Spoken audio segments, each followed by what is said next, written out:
워싱턴에 있는 웨슬리 신학대학교 신경림 부총장입니다. 여러분, 코로나 때문에 많이 어려우시죠? 여러분 가정이나 또 교회에서 코로나로 앓고 계신 분이나 또 돌아가신 분이 있으시다면 하나님께서 여러분에게 치유와 회복의 은총을 허락해 주시기 바랍니다.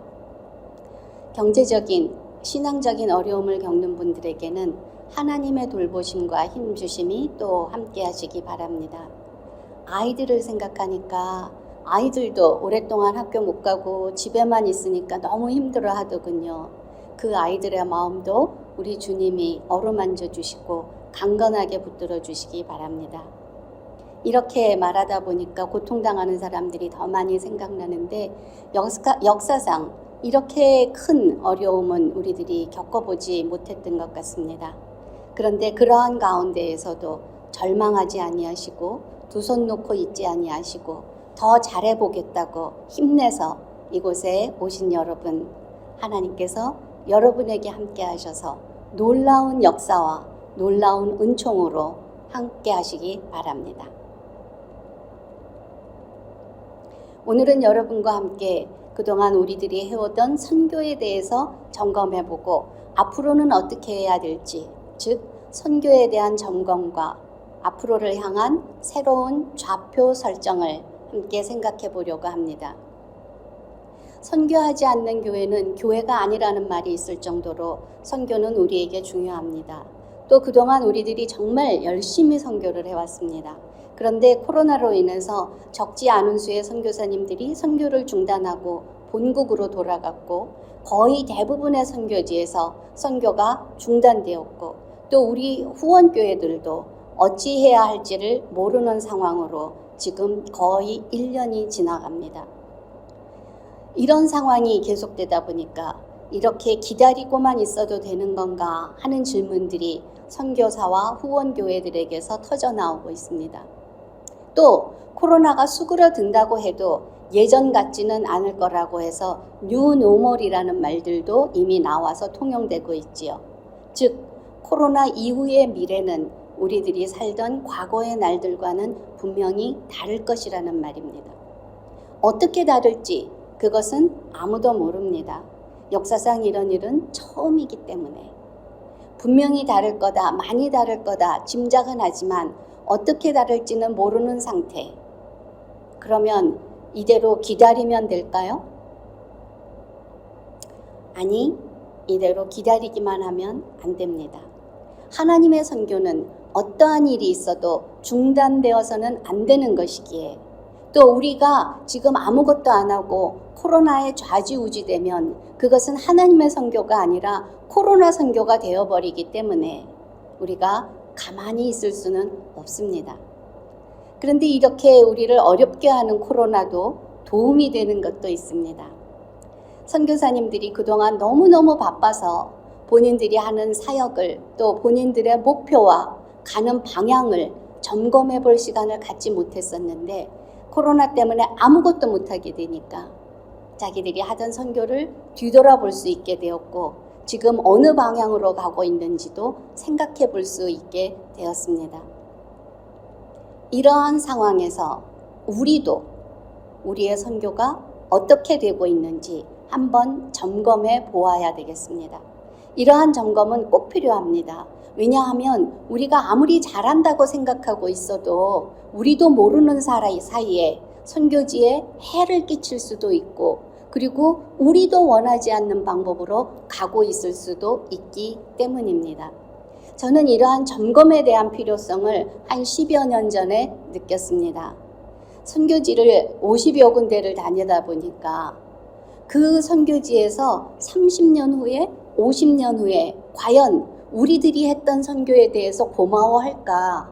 혹시 행여나 우리를 원망하는 일이 생기지는 않을까? 그것이 걱정이 되어서 현지인들과 인터뷰를 하면서 그분들에게서 현지인의 소리를 들어보는 데에 초점을 맞추어 보았습니다. 이제 오늘 그 일부를 잠깐 소개하겠습니다. 그동안 우리들이 했던 선교 어땠을까요? 뭐뭐뭐 했다. 괄호 안에 뭐가 들어갈까요? 열심히 했다입니다. 우리 한인 선교사들과 한인 후원교인들의 열심은 정말 현지인들이 모두 인정할 만큼 우리는 참으로 열심히 했습니다. 그 다음 뭐뭐 했다. 뭐뭐일까요? 빨리 했습니다. 우리의 선교는 참으로 신속한 성과를 낳았고, 그리고 서구 선교사들, 서구 교회들이 한 선교와는 비교도 안 될 만큼 빠른 성과들을 내었습니다. 세 번째, 뭐뭐 했다. 뭐뭐일까요? 성공했습니다.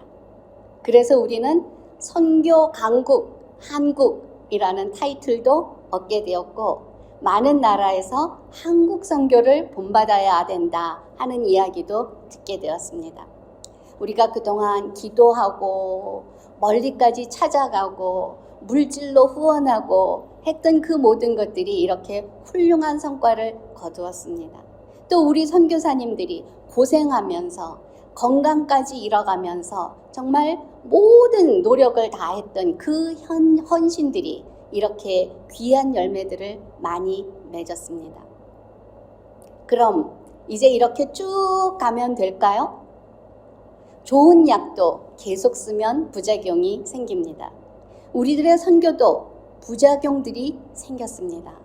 어떤 곳에서는 그 부작용이 아주 심한 상태도 보았습니다. 예를 들어 보겠습니다. 열심히의 부작용. 선교사가 열심히 하고 후원교회가 열심히 하다 보니 현지인들은 아무것도 안 해도 된다는 생각을 주게 되었습니다. 도미니카 리퍼블릭에 갔더니 그 교회를 짓는 현장에 가봤어요. 그랬더니 벽이 세 벽이 올라가고 있었는데 그 세 벽이 다 다른 모양이었어요. 왜 이렇게 다르냐 했더니 단기 선교팀이 와서 한쪽 벽을 쌓아주고 가고, 그러면 자기네들은 또 1년을 기다리면 또 다른 나라의 단기 선교팀이 와서 또 다른 양식으로 한쪽 벽을 세워주고, 그리고 또 다른 팀이 와서 세 번째 벽을 세워줘서 자기네는 이제 네 번째 단기팀이 오기를 기다리고 있다는 그러한 이야기도 들었습니다. 현지인들 입장에서 자기들이 헌금 안 해도 병원이 생기고 교회가 생기고 고아원이 생기고 학교들이 척척 생기고, 자기들이 노력 안 해도 선교사와 후원교회가 다 해주고, 문제들이 생겼을 때는 자기들이 고민하고 애쓰지 않아도 선교사와 후원교회들이 다 해결해 주니까 그 전에 자기들이 하던 것도 안 하게 되었다는 것입니다. 선교사들도 현지인들에게 헌금하라고 가르치고 헌금하게끔 기다리고 노력하고 하는 것보다는 후원교회 하나 더 만들면 그것이 훨씬 빠르고 훨씬 더 좋은 성과를 내기 때문에 선교사들도 많이 의존하게 되었습니다. 그래서 받는 현지인, 받는 선교사라는 말들이 생겨났습니다. 이러는 사이에 후원교회들은 지쳐갑니다. 또 선교사들도 탈진되고 있습니다. 왜? 자기들이 다 하려니까 얼마나 힘들겠습니까? 우리는 또 하면 잘해야 되지요. 최고 수준으로 해야 됩니다. 그래서 그렇게 해주니까 현지인들은 자기들은 그렇게 못한다고 생각을 하고 스스로 할 생각은 안 하고 우리가 가서 해주는 것만 기다리게 됩니다. VBS, 우리들이 가서 열심히 준비해가지고 최고로 해주고 오니까 거기 있는 선생님들은 나는 저렇게 못해, 그러고 안 하고, 그리고 거기 있는 아이들도 미국에서 온 선생님들이 잘하니까 그것만 좋아하고 자기네 선생님들이 하는 것은 좋아하지를 않게 되어서 거기 선교사님들이 또 거기에 있는 현지인 선생님들이 점점 더 자기들이 하는 일을 안 하게 되는 이런 부작용을 낳고 있습니다. 빨리빨리의 부작용이 생긴 데는 사실 우리 후원교회의 책임이 큽니다. 후원교회들이 자꾸만 신속한 열매를 기대하고 요구하고 그리고 다른 교회 선교사보다 잘해야 되기를 바라기 때문에 선교사 간에 경쟁이 생기고 분열이 생겨서 현지에서 뭐라 그러냐 하면 한국 선교사들은 서로 분열하고 경쟁하고 협력을 안 한다라고 아주 공공연하게 이야기를 합니다.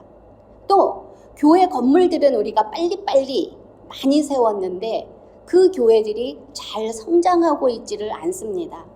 왜냐하면 세례를 많이 주었다고 해야 후원교회가 좋아하니까 충분히 준비되지는 않은 사람들에게 선교사님들이 세례를 줬습니다.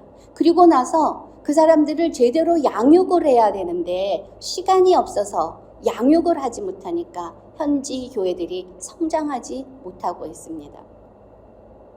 선교사와 후원교회 그리고 선교단체에서 몇 교회 개척했습니다 하는 그 교회 숫자와 아직도 남아있는 교회 숫자에는 많은 차이가 있습니다.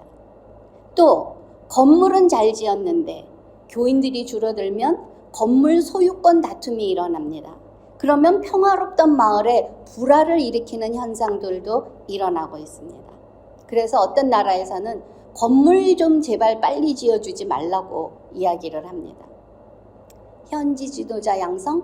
물론 못했습니다. 이것은 시간이 오래 걸리는 일이기 때문입니다. 성공했다는 것에도 부작용이 따라옵니다. 칭찬과 인정받는 것만 자꾸 하고 싶어 하기 때문입니다. 누구나 성공하고 싶어 하잖아요. 더군다나 선교사 입장에서는 후원교회가 기뻐하는 일만 자꾸 하게 됩니다. 그래서 부작용을 보면서도 그것을 바꾸지 못하고 하던 대로 하게 됩니다. 후원교회 입장에서도 마찬가지입니다.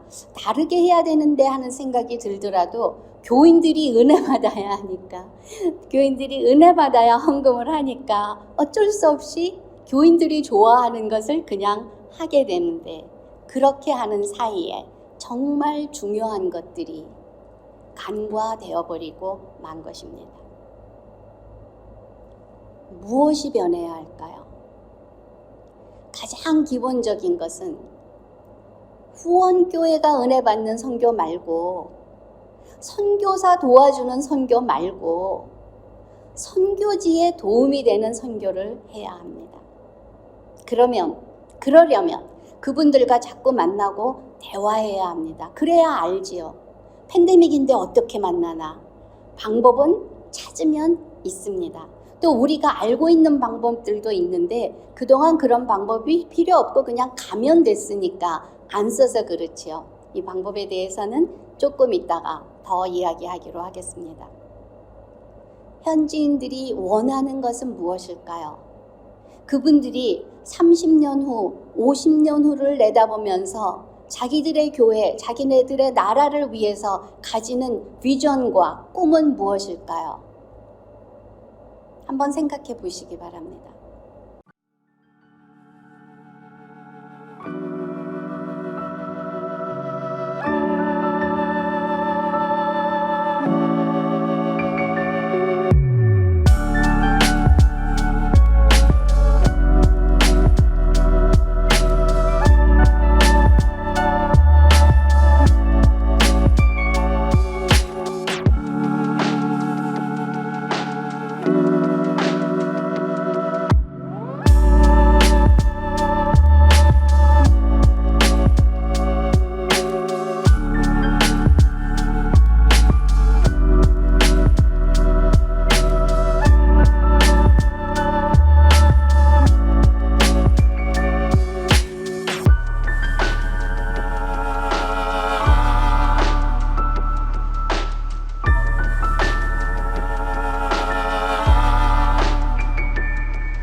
현지인들의 소망, 1순위는 무엇일까요? 놀랍게도 자립이 1순위였습니다. 한 나라가 아니라 여러 나라가 다 자립을 제일 큰 것으로 원했습니다. 그렇기 때문에 우리는 앞으로는 현지인이 주체가 되는 선교로 바꾸어야 합니다. 선교의 진정한 성공은 무엇일까요? 선교사와 후원교회가 더 이상 필요 없게 되는 것입니다. 현지 교인들이 자립하고 현지인 리더들의 지휘하에서 그들의 헌금과 노력으로 그 땅의 병원과 고아원과 학교들이 운영되고 그리고 그들의 사회에 영향력을 끼쳐서 믿지 않는 사람들이 기독교와 교인들, 교회를 존경하게 되는 것, 그리고 한 걸음 더 나아가서 그 교회들이 다른 나라에 선교사를 보내고 후원하게 되는 것, 이것이 선교의 진정한 성공입니다. 이런 성공이 이루어졌던 나라, 어떤 나라일까요? 한국입니다. 한국 교회들이 요즘은 사회에서 그렇게 인정을 받고 존경을 받지 못하지만 얼마 전까지는 정말 바람직한 선교의 성공 사례가 되었었습니다. 그리고 그 바람직한 선교의 열매가 우리들이고 그리고 우리들이 하고 있는 선교입니다. 한국이 그렇게 선교의 성공 사례가 될 수 있었던 비결은 무엇일까요? 그것은 자립 정책이었습니다. 사실 역사를 더듬어 보면 한국에 처음 선교사들이 들어왔을 적에 한국은 자립은 꿈도 꿀 수 없는 상태였습니다. 국민들은 굶어 죽어가고 있었고 나라는 망해가는 중이었습니다. 그리고 아닌 게 아니라 곧 망했습니다. 한국과 중국과 일본 이 세 나라에 모두 비슷한 시기에 선교사들이 들어갔는데 그리고 그 중에서 한국이 제일 가난했는데 한국에 간 선교사들은 자립 정책부터 내세웠습니다. 오늘날 역사학자들은 바로 그 자립 정책 때문에 한국 교회가 세 나라 중에서 가장 빨리 성장할 수 있었다고 이야기합니다. 예를 들어보지요. 미국 북장로교 선교 정책은 교회 건축에는 외국 선교비를 쓰지 않고 한국 교인들 스스로의 헌금으로만 세우게 하는 완전 자립을 원칙으로 했습니다. 예외적인 경우에는 보조를 하지만 그 보조하는 액수가 전체 건축비의 3분의 1이 넘지 않게 했습니다. 신학교? 공부는 그냥 시켜줬지만 숙식은 각자가 부담하게 했습니다. 그리고 교인들도 신학생들도 찬송가와 성경 그리고 전도용 책자 이 모든 것을 그냥 주는 것이 아니라 생산비의 3분의 1 이상에 판매하곤 했습니다. 의료도 치료를 해주지만 본인이 조금이라도 그 치료비를 분담하게끔 했습니다. 이렇게 하면서 마펫이라는 선교사는 나중에 이렇게 보고합니다. 자립 정책을 세우는 것도 쉬운 일이 아니었지만 이 정책을 계속 고수하는 것도 쉬운 일은 아니었다.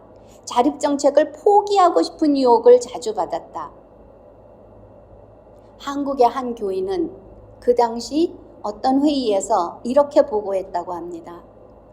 우리는 당신들이 우리에게 무거운 짐을 지운 것에 대해서 감사한다. 그리고 초기에 우리가 더 많은 도움을 요청했는데도 우리의 요청을 들어주지 않은 것에 대해서도 감사한다. 가난한 나라에서 이러한 일이 어떻게 가능했을까요? 두 가지만 예를 들어보겠습니다. 첫 번째는 성미입니다. 성미.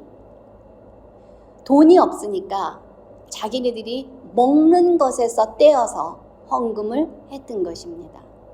그리고 그 성미는 쌀이 아니었어요. 모두 다 가난하니까 쌀 먹는 사람은 별로 없었고 뭐 보리, 밀, 또 그 잡곡 이런 것들을 먹으면서도 그 가운데 한 숟가락씩 퍼서 그것을 하나님께 바쳤던 것입니다. 이렇게 하는 사람들이 신앙이 자랄 수밖에 없었겠지요.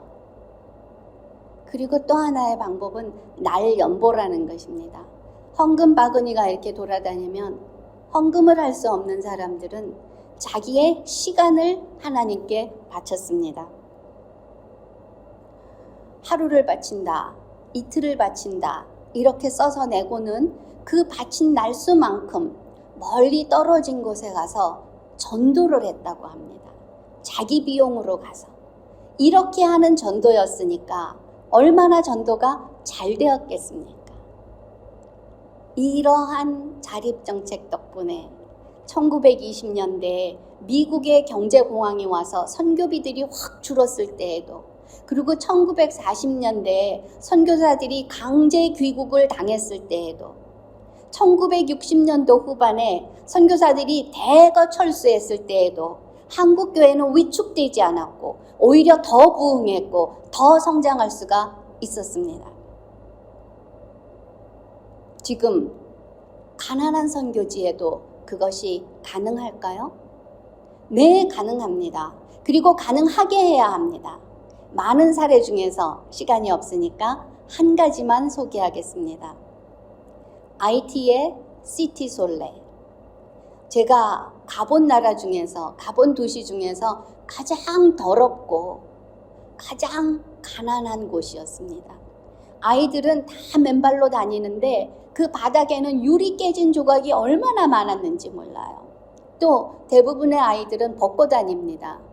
옷은 우리들이 보내서 입는데 그 옷을 빨 물이 없어서. 그 가운데에서 거기에 있는 교회들을 돌아보고 있는데 어떤 한 교회에 가니까 벽만 올라가고 있었고 지붕은 아직 없는 상태였는데 거기에 있던 현지인 하나가 우리와 같이 간 선교사님에게 어떤 봉투를 주는 것입니다. 그랬더니 선교사님은 뭐라고 그러면서 안 받고 현지인은 또 자꾸 주고, 그러니까 선교사님이 그거를 받았습니다. 그래서 선교센터에 돌아갔을 적에 아까 그 봉투가 뭐냐고 그랬더니 선교사님이 그 봉투를 열어서 우리에게 보여주었습니다. 그 봉투에는 이렇게 찌들고 더럽고 끈적끈적한 낡은 돈들이 들어 있었습니다. 선교사님의 설명으로는 그 사람들이 한 건축헌금이라는 것입니다. 이 선교사님의 정책은 그 교인들이 먼저 헌금을 해야지만 거기다가 보태서 자재를 사주고, 그리고 또 본인들이 인력을 제공하고, 그리고 난 다음에 그걸 다 쓰면 그 다음 헌금을 해야만 거기다 또 보태서 자재 사주고, 만일 전문 인력이 필요한 부분은 제공해지지만 대부분은 그 교인들이 헌신한 것으로서 교회를 짓는 것이라고 했습니다. 그래서 그분들이 자기들이 헌금한 거를 이 선교사님에게 주니까 선교사님은 나중에 센터로 가져오라고 그랬더니 그 현지인 목회자는 뭐라 그러냐 하면, 내가 갖고 있다가 쓰면 어떡하냐고, 내가 쓰면 안 되니까 지금 제발 받아가시라고 한 것이었다는 것입니다. 놀라웠습니다. 그들의 믿음이 놀라웠습니다. 그렇게 어렵게 벌은 그 소중한 돈으로 자기네 아이들 신발 안 사주고 자기들 집 수리 안 하고 교회 짓겠다고 헌금하는 그 믿음이 놀라웠습니다. 그리고 당장 급한 일에 쓰지 아니하고 건축을 위해 헌금한다는 것은 그들에게 미래에 대한 희망과 그리고 기대가 이미 심어졌다는 말입니다. 이 선교사에 대한 이야기 하나 더 나누겠습니다. 그 선교사님이 선교대회에서 이렇게 얘기했습니다. 그 지역에 교회가 10개가 필요한데 지금 7개 지었다고. 그랬더니 우리 교회 장로님이 교회 건물을 그럼 자기가 하나 지어주겠다고 했습니다. 그랬더니 선교사님이 아니 지금은 안 된다고 나중에 지어달라는 것이었습니다.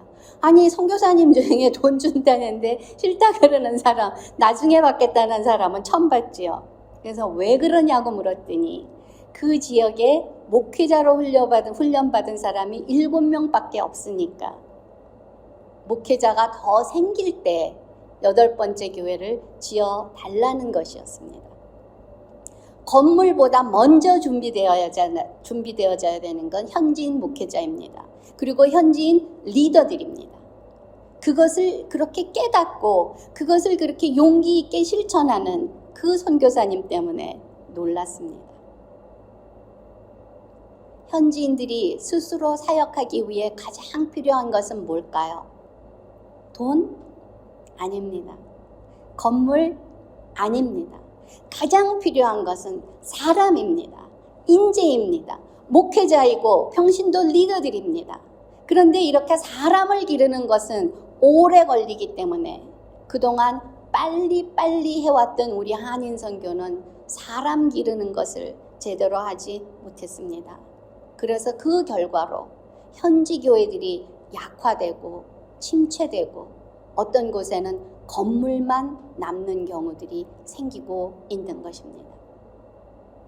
현지인들이 스스로 사역할 수 있도록 하려면 어떤 선교가 필요할까요? 천천히 하는 선교가 필요합니다. 기다려주는 선교가 필요합니다. 현지인들은 이렇게 말합니다. 일할 기회를 달라. 우리를 참여시켜달라. 우리가 스스로 일할 수 있게 일을 맡기고 뒤에서 도와달라. 일은 우리도 할 수가 있으니 위기 상황에 대처하는 것, 그것을 보여주고 가르쳐달라. 그런데 왜 현지인들에게 일을 안 시킬까요? 잘 못하니까 안 시킵니다. 막내딸 시집 보내느니 내가 하는 게 낫다 하는 속담이 있지요. 잘 못하는 사람 가르치느니 내가 하는 게 훨씬 낫습니다. 훨씬 빠릅니다. 현지인들 시키면 일이 빨리 진전되지도 않고 실수도 많습니다. 그래서 그렇게 차질이 생기면 후원교회에서 선교사님 보고 뭐라고 합니다. 그리고 심하면 후원금도 끊어버립니다. 그러니까 선교사님들은 현지인들을 잘 못 시키고 그리고 어떻게든 자기들이 하다가 죽어라고 하다가 탈진됩니다. 선교사는 병들고 있다. 선교사님들하고 인터뷰 중에 이 말을 들으면서 가슴이 미어졌습니다. 선교사가 병드는 것은 누구의 책임일까요? 현지인의 책임 아닙니다. 우리들 책임입니다. 후원교회들의 책임입니다. 이제는 천천히 해야 할 때입니다. 현지인들은 이렇게 부탁합니다. 아이를 기를 때 참고 기다리는 것처럼 우리도 참고 기다려달라. 시행착오가 있겠지만 그래도 성장할 수 있게 기다려달라. 자기 사람 만들려 하지 말고 우리를 위한 지도자를 양성해달라. 그렇게 부탁합니다. 그동안 열심히 그리고 빨리빨리 죽어라고 노력해서 우리가 세례주었던 그 교인들, 개척하고 세워주었던 그 교회들이 성장하고 부흥하기 위해서는 현지인 지도자들을 반드시 기르고 세워주고 그리고 그들에게 이양해야 합니다. 그리고 그들이 스스로 자립하고 스스로 할 수 있도록 또 스스로 책임까지 질 수 있도록 훈련해 주어야 합니다.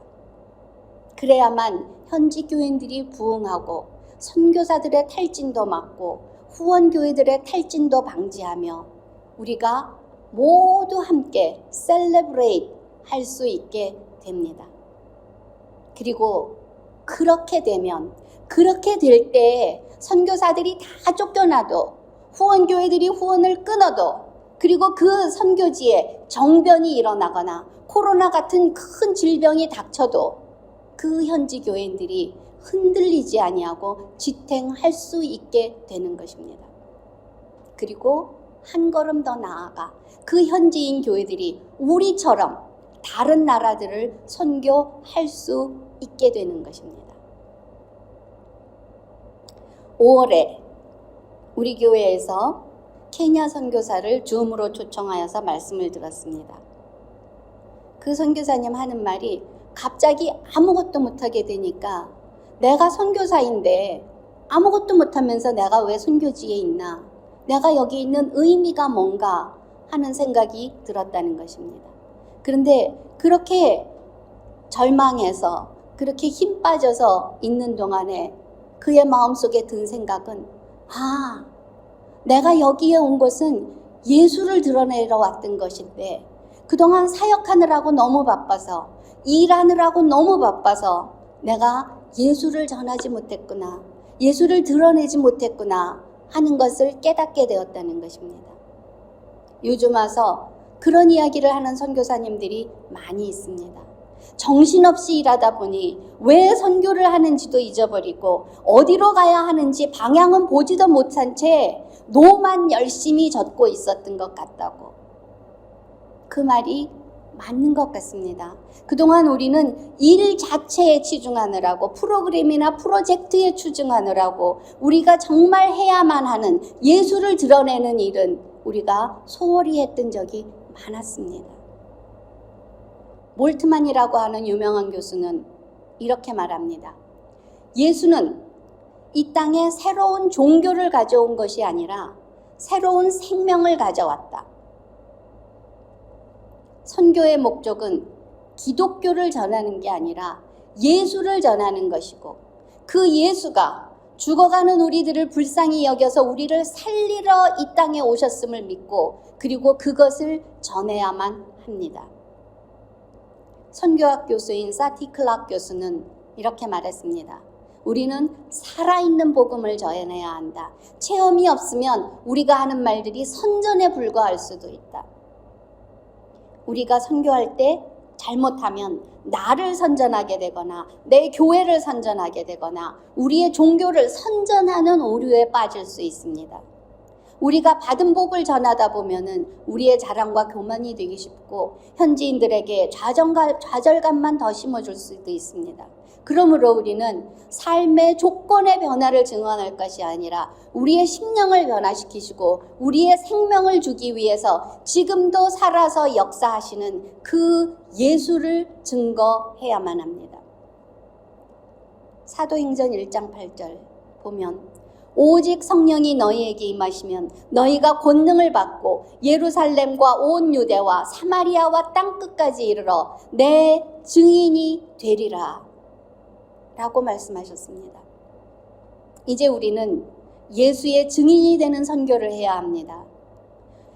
무엇을 어떻게 증언해야 될지는 여러분이 담임 목사님과 함께 정하시기 바랍니다. 예수의 증인이 되는 선교를, 예수를 드러내는 선교는 코로나도 막지 못합니다. 어떤 방해나 어떠한 난관이 닥쳐도 계속 되어야만 하는 선교고, 우리가 지혜롭게 방법을 찾아서 계속 해야만 하는 선교입니다. 한국 CBS에서 교수들과 목회자들 그리고 선교사들을 초대해서 심포지움을 했는데, 거기에서 만난 선교사님으로부터 현장의 이야기를 들어보기로 하겠습니다.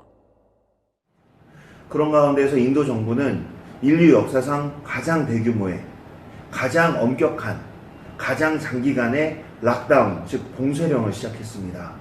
지금부터 모든 대중교통은 금지한다, 모든 직장은 폐쇄한다, 모든 학교는 휴학한다. 식료품점과 약국과 병원을 제외한 모든 이동은 통제한다. 그리고 길거리에는 완전 무장한 경찰들이 나와 있었죠. 허가 없이 돌아다니는 사람들은 무조건 몽둥이로 때리고 얼차려를 주었습니다. 그리고 절반가량의 선교사님들은 국내로 돌아가셨습니다. 한인회에서는 특별기를 마련해서 한국으로 돌아갈 사람들을 급히 이렇게 파악했죠. 최종 결정을 해야 되는 날이 왔는데 그날이 하필이면 우리 주님 십자가에 못 박히신 성금요일이었습니다. 그리고 많은 기도 끝에 그냥 우리 가족은 이 인도 땅에 남자라고 결심을 했습니다. 인도인들이 때로 죽어가는 이 상황에 선교사가 어떻게 한국으로 돌아가냐, 이런 마음이 있었습니다. 그리고 이 땅에 남아서 이 땅의 수요를 파악해보기 시작했습니다. 원래 저희가 하던 사역은 아무것도 할 수 없게 된 거죠. 그리고 새로운 사역을 무엇을 할 수 있을까? 우리도 지금 집 바깥으로 한 걸음도 못 나가는 상황에서 뭘 할 수 있을까? 근데 그런 가운데서 수요가 보이기 시작했습니다. 먼저 기아였습니다. 인도는 사람이 굶어 죽을 정도로 가난한 나라는 아니었습니다. 그런데 이 엄격한 봉쇄령과 락다운으로 인해서 많은 사람들이 굶어 죽기 시작했습니다. 저희는 몇몇 차량의 특별 허가를 받아서 각 가정당 25kg의 비상식량을 사서 나누어 주기 시작했습니다. 이 사역을 하면서 원래 들어가던 빈민가들에서는 빈민가에 1000명이 살아도 1000명을 다 만나지 못했었죠.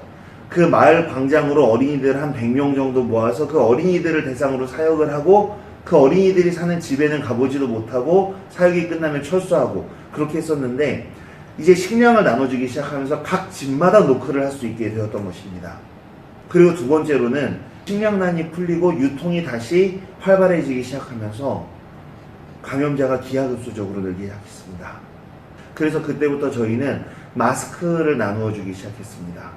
마스크와 만화전도 책자와 비누, 비타민, 칼슘, 또 여러 가지 물품들이 들어간 위생 안내지 같은 것들이 들어간 세이프팩을 만들어서 직접 노크를 한 집이 2만 가구 이상입니다. 그리고 이 일을 하면서 정부기관, 경찰서, 힌두 근본주의 정당 사무실, 이슬람 교도들의 마을에 이르기까지 다 환영을 받으면서 복음과 마스크와 식량을 전할 수 있었습니다. 사역의 문이 활짝 열리는 계기가 되었던 것입니다. 정말 하나님께 영광을 돌립니다. 선교 현장으로부터의 제안을 말씀드리고 싶습니다. 코로나 이전의 세상이 과연 돌아올까요? 알 수 없습니다. 어떤 분들은 코로나 이전의 세상은 돌아오지 않는다고 합니다. 어떤 분들은 코로나가 존재하지 않았던 것처럼 코로나 이전의 세상이 돌아올 거라고 이야기하고 있습니다. 저도 모르겠습니다. 제가 위생 전문가는 아니니까요. 그러나 확실한 것은 있습니다. 어느 쪽이든 우리는 최후의 스킨십이 가능한 존재로 이곳의 현장을 지켜야 합니다. 예를 들어서 코로나 이전과 같은 세상이 오지 않는다. 그럼 저희 성찬식 어떻게 할 겁니까? 100명씩 모여서 1000명씩 모여서 성찬식을 할 수 없게 된다면 저희는 휴대용 성찬기를 가지고 집집마다 가서 성찬식을 해줘야 될 것입니다. 즉 목회자, 성직자의 현장성은 더욱더 깊어져야 된다는 것이죠. 만약에 코로나가 없었던 것 같은 그 이전의 세상이 돌아온다면 그럼 지금까지 못했던 성찬식을 더 대규모로 더 자주 해야 되지 않겠습니까? 여름 성경학교도 마찬가지입니다. 만약에 코로나 이전과 같은 세상이 오지 않는다면 100명씩 모아서 한 번에 할 여름 성경학교를 10명씩 모아서 10번을 해야 됩니다. 저희가 생각해야 되는 건 이 한 가지라고 봅니다. 이 코로나라는 컨텍스트가 우리에게 주어졌을 때 어떻게 하면 생존할 것인가, 여기에 포커스를 맞추면 저희는 움츠러드는 결론이 나올 겁니다. 그런데 어떻게 저들을 살릴 것인가 라고 포커스를 한다면 현장성이 더욱더 강화될 것입니다. 코로나가 없었던 것처럼 회복이 된다면 더욱더 현장 속으로 들어갑시다. 코로나가 영원히 사라지지 않는다면 더더욱 현장으로 들어갑시다. 우리가 해야 될 것은 움츠리는 것이 아닙니다. 우리의 목표는 생존이 아닙니다. 교회의 목표는 생명을 구하는 것이지 우리가 생존하는 것이 아닙니다. 코로나는 위기입니다. 그러나 복음을 전할 수 있는 가장 큰 기회이기도 합니다. 코로나로 인해서 많은 사람들이 사역이 축소되지만 도리어 사역이 확대된 수많은 선교사님들이 제 옆에 계십니다. 저는 이것이 인도에서만 가능한 일이라고 생각하지 않습니다. 한국이나 미국이나 그리스도의 교회가 있는 어느 곳에서든 코로나로 인해서 더 사역이 활발해지고 더 사역이 바빠지고 더 신방이 잦아질 수밖에 없는 많은 경우들이 있을 것이라고 생각합니다. 그리고 그 경우, 그 케이스들을 함께 만들어 나가는 우리 감리교 사역자들, 그리고 이 심포지엄에 참가한 여러분들 되셨으면 좋겠습니다. 감사합니다. 우리의 생존에 포커스하면 움츠려들지만 어떻게 저들을 살릴 건가에 포커스하면 더 많은 사역을 할 수 있다. 생명을 구하는 것이 목표이지 우리의 생존이 목표가 아니다. 여러분, 인류의 역사상 최악이라고 하는 시대에 우리는 살고 있습니다. 그런데 생각해보면 초대교회 교인들은 우리보다 결코 나은 상황에 있지 않았습니다. 예수를 잡아서 죽였던 사람들이 그들도 잡아서 죽이려고 따라다니고 있었고, 그리고 그런 사람들한테 잡히면 자기만 죽는 것이 아니라 자기 가족들까지 다 죽는 그러한 위험한 상황에서도 초대교인들은 선교했습니다. 사도 바울을 예를 들어 볼까요? 우리는 조심하면, 또 안방에만 있으면 코로나를 피할 수가 있습니다. 그러나 바울은 옥에도 갇혔었고 죽을 지경으로 매도 맞았고 풍랑을 만나서 배가 파손되었고 그리고 감옥에서 죽을 날을 기다리는 그러한 상황에서도 그는 예수를 증거했습니다. 선교는 상황이 나쁘다고 중단하는 것 아닙니다. 힘들다고 포기하는 것도 아닙니다. 위험하다고 해서 그 위험이 지나갈 때까지 기다려서도 안 되는 것입니다. 여러분, 지금 우리가 할 수 있는, 그리고 해야만 하는 선교는 무엇인지 이제 구체적으로 생각해 보십시다. 그래서 여러분에게 3가지 토의 제목을 남기려고 합니다. 첫 번째, 우리가 예수의 증인으로 전해야 하는 메시지는 무엇일까요? 코로나로 인한 그 제한성을 생각하지 말고 우리가 정말 증언해야 하는 예수에 대한 메시지는 무엇인지 한 사람이 한 가지씩 나누어 보시기 바랍니다. 그리고 담임 목사님이 금년에는 우리 교회에서 어떤 메시지를 전할 것인지를 정하시기 바랍니다. 교회마다 매년 표를 정하지요. 그런 것처럼 선교지에서 증거할 메시지도 매년 정하면 좋겠습니다. 그러면 구체적인 메시지를 전할 수 있고 또 골고루 전할 수 있을 것입니다. 2번째와 3번째는 우리 학교 신약 교수인 칼라 월크스 교수의 아이디어를 빌렸습니다. 우리가 전하고 싶은 그 메시지가 현지에서 인바디, 구현되고 표현되어지는 모습은 어떤 모습일까? 그렇게 구현되어지고 표현되기 위해서 우리는 어떤 선교 정책을 마련해야 할까? 우리의 메시지를 현지인들이 보고 깨닫고 경험하게 하기 위해서는 우리가 어떤 일들을 해야 할까? 구체적으로 의논해 보시기 바랍니다.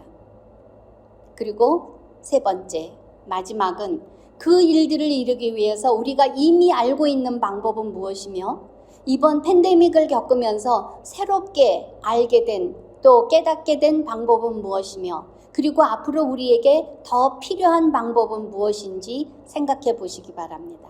예를 들면 그전에는 우리가 줌이라는 걸 사용하지 않았는데 지금은 많이 사용하고 카카오톡, 카카오 영상, 영상 만들어 보내기 이런 것들을 우리가 지금 다 새롭게 사용하고 있습니다.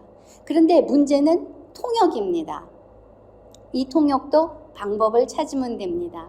바쁜 선교사님 바라보지 말고 여러분들 주위에서, 여러분들 이웃에서, 그리고 여러분들 사업체, 여러분들 직장에서 찾아보시기 바랍니다. 남미 같은 경우에는 아주 미국에 많이들 와서 살고 계시잖아요. 교인 아니래도 좋습니다. 아니, 교인이 아니면 더 좋습니다. 왜냐하면 그분들이 번역하고 통역하면서 예수에 대해서 듣게 되는 거니까. 그리고 그분들에게도 전도가 되는 거니까요.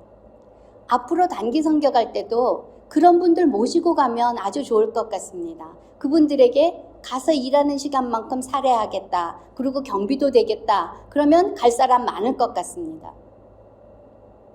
바울의 선교. 바울은 줌이나 카카오톡을 사용할 수는 없었지만 그 시대에 가능한 편지를 사용했습니다. 로마에, 에베소에, 고린도에 그러한 선교지들의 편지들을 보내어서 예수를 증언했습니다. 그는 또 잘 발달된 대로들과 항로들을 활용했고 그리고 남자, 여자, 종 모든 사람들을 다 동원해서 함께 선교했습니다. 당시 여자와 종은 천대받는 사람들이었기 때문에 그런 사람들이 선교에 도움이 안 될 것 같아 보였지만 그러나 바울은 그런 사람들과도 함께 선교했습니다. 우리도 우리의 마음과 생각을 오픈해서 잘 찾아보면 우리가 활용할 수 있는 여러 방법들이 반드시 있습니다. 위기는 기회라고 하지요. 이 길고 지긋지긋한 코로나 위기, 기회로 활용하십시다. 종교개혁, 그 위대한 종교개혁도 마틴 루터 한 사람에게서 시작했습니다. 여러분도 권능을 받고 예수의 증인이 되어서 선교의 개혁을 시작하는 그 한 사람이 그 한 교회가 되시기를 간절히 바랍니다. 감사합니다.